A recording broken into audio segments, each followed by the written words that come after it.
nakapicture doon sa I am a soul winner. Di ba? Ang gaganda ng mga picture natin, mga post.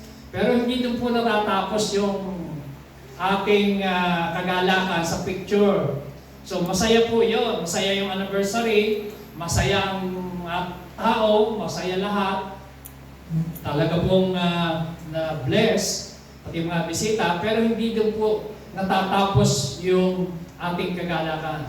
So dapat ho, maintindihan natin ang tunay na pinagmumulan ng kagalakan. So sa oras na ito, bibigyan ko po kayo ng 5 bagay. Magsulat po kayo, mag-lecture po kayo, 5 bagay kung bakit mayroong kagalakan sa nagdadala ng kaluluwa sa Panginoon. Sabi nga ni Solomon sa Proverbs na he who wins soul is wise. So yung nagdadala ng kaluluwa sa tingin ng Diyos, matalino siya. Sa mundo, ang matalino, yung ikaw ay cum laude, summa cum laude, magaling sa school, marami kang award, meron kang mga medalya, trophies, ang tingin ng mundo yon. Pero sa Diyos, ang tunay ng matalino, Proverbs 11:30, he who wins soul is wise. Kapag ikaw ay nakakapagdala ng kaluluwa sa Panginoon, you are wise sa tingin ng Panginoon. Amen? Amen. Amen ho ba? So simulan po natin basahin ang Luke chapter 10. Ang context po nito mga kapatid, ito po ang Luke chapter 10 ay isinugo ng Diyos ang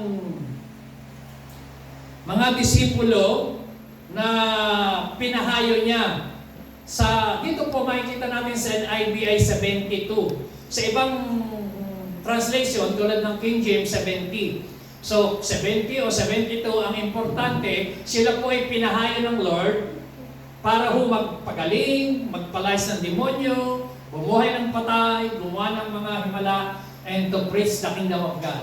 So, mababasa niyo sa chapter 10, verse 1. Sabi ng Lord sa kanila, huwag kayong magdadala ng mga kung anong mga dala sa paghayo at may mga taong magsusupport sa inyong magpapakain. Mag-stay kayo doon. Pag may nakasalubong kayo, huwag niyong batiin. So, ang ibig sabihin, bakit hindi pinababati? Kasi po sa kanilang culture, yung context, pag binati mo, matagal na usapan. Kumusta ang nanay mo, kumusta ang tatay mo, kumusta ang pamilya mo, kumusta may trabaho ba sila. Ang haba.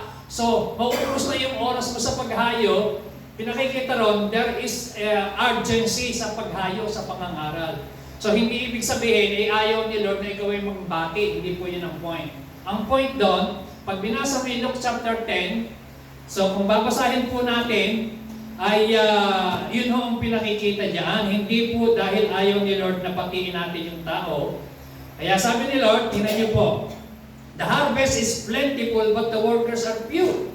Ask the Lord of the harvest, therefore dawn to send out workers into His harvest field. Sabi ni Lord, verse 3, go! I am sending you out like lambs among wolves.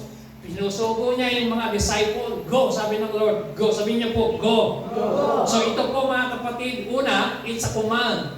Utos ng Diyos na tayo po ay humayo. Pangalawa, it's a great commission. Commission niya ng Lord sa mga anak ng Diyos, hindi lang po sa mga pastor, sa mga apostol, sa mga propeta, mga evangelists, lahat ng mananampalataya, sabi ng Lord, go into all the world and preach the good news. Yun po ang utos.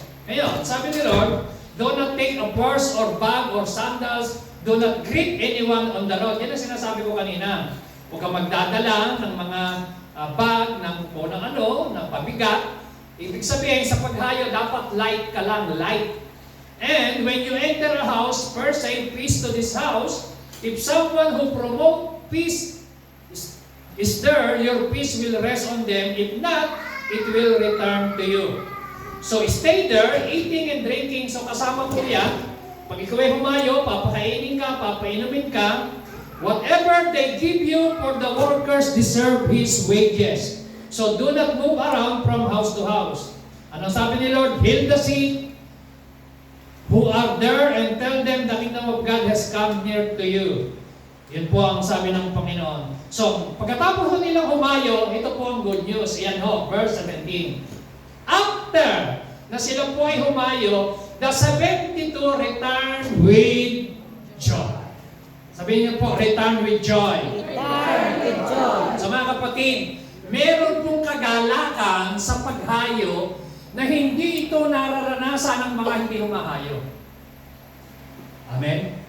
Merong ibang dulot na kagalakan kapag ikaw ay nagpapagamit kay Lord na hindi ito na-experience ng mga taong hindi sumasama sa paghayo o nagpapagamit kay Lord.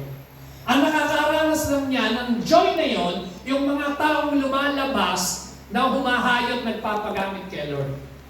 Sabi diyan, the 72 returned with joy. Galak na galak sila, no? Kagalakan nila, Lord, even the demons submit to us in your name. So tuwang-tuwa silang nagre-report kay Jesus Christ, yung mga demonyo nagsasubmit sa amin sa pangalan mo. So in the name of Jesus. Amen? Amen. Nagsasubmit, sumusunod sa pangalan ng Panginoon. So there is authority and power na dapat naming maintindihan sa mga humahayo na ibinigay ang Lord. Sabi ng Panginoon, verse 19, I have given you authority to trample on snake and scorpions, to overcome all the power of the enemy. So, pansinin niyo po, ang Kristo sa mga disciple na humayo, Lord, even the demons submit to us. Alam niyo, pag naintindihan mo sa pagpapagamit kay Lord, una, dapat mo maintindihan, you have authority, you have power over the enemy. Amen? Amen ba? So, hindi ka makakapagpagamit kay Lord kapag ka hindi mo alam na may authority ibinigay sa iyo si Lord.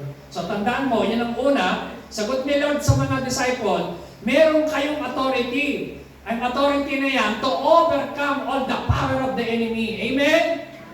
Amen ba? Amen. So, dapat mong maintindihan, number one, bago ka humayo, kinakailangan maintindihan mo, binigyan ka ng authority at kapangyarihan ng Diyos. Anong kapangyarihan? Kapangyarihan magpagaling ng may sakit, kapangyarihan magpalayas ng demonyo, kapangyarihan na ipanaral ang salita ng Diyos, kapangyarihan laban sa mga mangkukulam. Amen? Amen ba? Amen. Kapangyarihan laban sa mga inaalihan ng masamang espiritu. So you have power to overcome all the power of the enemy. At ang sabi pa dyan, nothing will harm you. Huwag kang matakot, hindi kanya pwedeng gantihan because you are the children of God and you are protected by the blood of the Lamb. Amen? Amen. Amen. So yung iba kasi ayaw humayo, ayaw magpagamit. Pagka may mga inaalihan ng demonyo, pag-pray mo nga, magagantihan ako. Ano sabi ng Bible? Nothing will harm you. Sabihin mo sa katabi mo, nothing will harm you. Amen. Palakpakan natin si Lord. Amen? Dapat una, alamin mo yan. Dapat alamin mo una, bago ka humayo, you have power and authority. Kaya nga, di ba, sabi ng Lord sa Acts chapter 1 verse 8, when the Holy Spirit is come upon you, you shall be my witnesses, both in Jerusalem, Judea, Samaria, unto the uttermost part of the earth. When the Holy Spirit, the power of the Holy Spirit is come upon you. So, meron kang power, kapatid. Amen? Amen. Sabi ng Lord, tuwan-tuwa yung mga disciple, even the demons nagsasubmit to us in your name. So, pangalawa, dapat mo maintindihan, kaya nagsasubmit sila because there is power in the name of Jesus. Amen. Not in your name. By the power of the Holy Spirit. In the name of the Lord. Amen? Amen. Sabi ng Bible, very clear, Lord, even the demon nagsasubmit to us in your name. So, ang kapangyarihan, nasa pangalan ng Panginoon. So, mga kapatid, tandaan niyo po, mula nung tinanggap mo si Lord sa iyong puso bilang tagapagligtas, you have power to use the name of Jesus. Kaya nga sabi ng Bible, ano man ang hingin mo sa Ama, sa pangalan ni Jesus ipagkakaloob sa iyo. Kasi nasa iyo ang Espiritu ng Panginoon. Kaya sabi niya, hanggang ngayon wala kayong hinihingi sa aking pangalan. So ano man ang hingi natin, sa pangalan ni Jesus, may kapangyarihan, may magaganap. Amen? Okay. So yun po. At dapat nating maintindihan, anong sagot ni Kristo? Ito sabi niya, verse 20. However, pansinin niyo mga kapatid, are you listening? Dito po ba kayo? Okay po ba kayo? Amen. Di po tayo, nag-intro pa lang tayo. Sabi ng Bible, however, do not rejoice that the Spirit submit to you. Makinig kayo. Sabi ng Panginoon, maganda na kayo ay nakakapagpagaling, nagpalayas ng demonyo, nangaral, yung mga bad spirit nagsasubmit, sumusunod sa inyo. Pero sabi ni Lord, merong pang higit dyan. Merong pang greater sa ikaw ay nagpalayas ng demonyo. Merong pang greater na yung may sakit ay gumaling. Meron pang greater, mga kapatid, na yung ma-share mo yung Word of God. Alam niyo po, ang pinakasabi ng Panginoon, back, sabi niya, back, sabi niyo po, back. So may malaking back eh, may ngunit, back, rejoice that your names are written in heaven. So, kung meron daw po tayong dapat ikagalak, mga kapatid, yung pangalan mo ay nakasulat sa aklat ng langit. Written in heaven o book of life. Amen? Tanong, sigurado na po ba tayo na tayo ay nakaregistered na sa book of life? Amen. Ha? Kasi sabi ng Panginoon sa mga disciple, na tuwang-tuwang nag-report, Lord, even the demon, nagsasubmit to us in your name. Sabi ni Kristo, relax lang kayo, okay yan, maganda yan. Pero however, dapat kayong matuwa kapag yung pangalan nyo ay nasusulat sa aklat ng langit o book of life, written in heaven. Alam niyo po, yan po ang ating pag-uusapan, mga kapatid. Bakit? Sabi ng Bible, at the time, Jesus full of joy. Sabi niyo, Jesus full of joy. So hindi lang po mga disciple ang punong-puno ng kagalakan na babalita. Maging si Kristo po ay full of joy. Amen. Amen? Sabi niyo, Jesus full of joy. Kailan na puno? Nung yung mga disciple niya ay nagkukwento, oh, even the demon, nagsasubmit to us in your name. Sabi ni Kristo, huwag kayong magala dahil ang mga demonyo lumalayas sa aking pangalan. Magala kayo dahil yung pangalan niya nakasulat sa book of life. Tapos punong-puno siya ng kagalakan kasi sabi niya, through the Holy Spirit said, I praise you, Father, Lord of heaven and earth, because you have hidden these things from the wise and learned and revealed them to little children. So, doon sa mga sobrang matutalino, maghuhusay, magagaling, hindi nila naintindihan, pero doon sa mga disciple, na mga ordinaryong tao, mga mangingisda, inireveal ng Diyos na mayroong talagang kagalakan kapag nagpapagamit ka sa Diyos. Kaya sabi ng Bible, yes, Father, for this was your good pleasure. Hindi lang po si Jesus Christ, sabi ni Jesus, Father, alam niyo po, pag ikaw ay nagpapagamit kay Lord, meron ito po ang pleasure. Ito po ay nakakaluwalhati at lugod na lugod ang Diyos. Pag humahayo ka, nakakapag-akay ka ng kaluluwa sa Panginoon. Amen? Amen? Amen. So, bibigyan ko po kayo 5 mabibilis na bagay. Number 1, soul winning brings joy to God. Ano number 1? Okay, sabi ng Luke chapter 15 verse 32.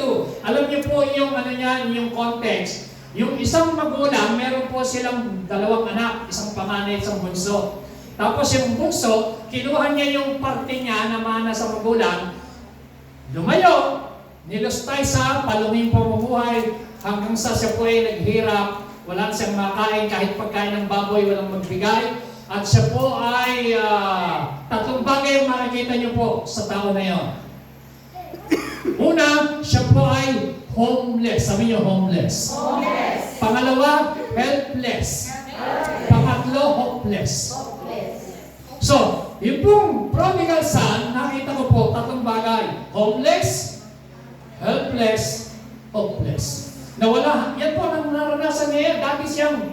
Dati siyang nakatira sa kanyang magulang, pero kinuha niya yung parte niya, buhay pa, binigay ng magulang, tapos yung kanyang pera, ginamit sa paluming pamumuhay hanggang sa siya naghirap. Down na down, wala na siyang makain, kung hindi kahit pagkain ng baboy, wala nga raw magbigay. Imagine, ganun kababa. Alam niyo yung binanggit yung baboy? Yung baboy ang babang uri ng hayop sa Israel, kaya nga pinagbabawal yung kainin yung baboy sa Israel. So mga kapatid, kaya mga kapatid, siya po down, solo, talagang bagsak yung buhay niya. Siya po ay hopeless, walang pag-asa. Alam niyo, siya po ay nakapag-isip, na-realize niya, kailangan bumalik ako sa bahay ng aking ama. At nung siya bumalik, ano po nangyari? Sabi ng verse 15, chapter 15, 32. Ano sabi niya? But we have to celebrate and be glad because this brother of yours was